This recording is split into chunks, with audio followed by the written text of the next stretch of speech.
हम समस्त मिथिलावासी और समस्त श्रोता के सादर प्रणाम करै छी। एकटा छोट सन के गणेश जी के भजन सुना रहल छी। आशा करै छी जे पसंद हैत। धन्यवाद। नाचत आवे हो गौरी के ललन माँ, नाचत आवे हो गौरी के ललन माँ, खेलत आवे हो गौरी के ललन माँ, खेलत आवे हो गौरी के ललन माँ, हंसत आवे हो गौरी के ललन माँ, हंसत आवे हो गौरी के ललन माँ।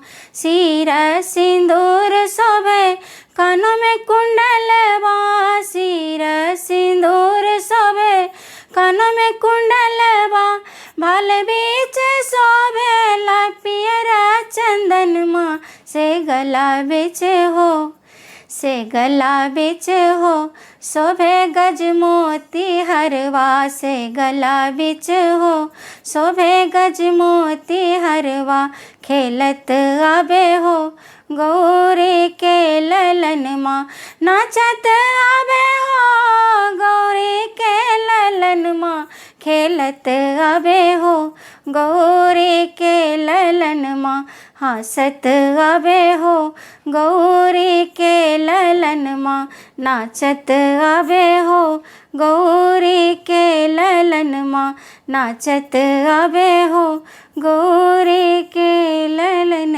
माँ।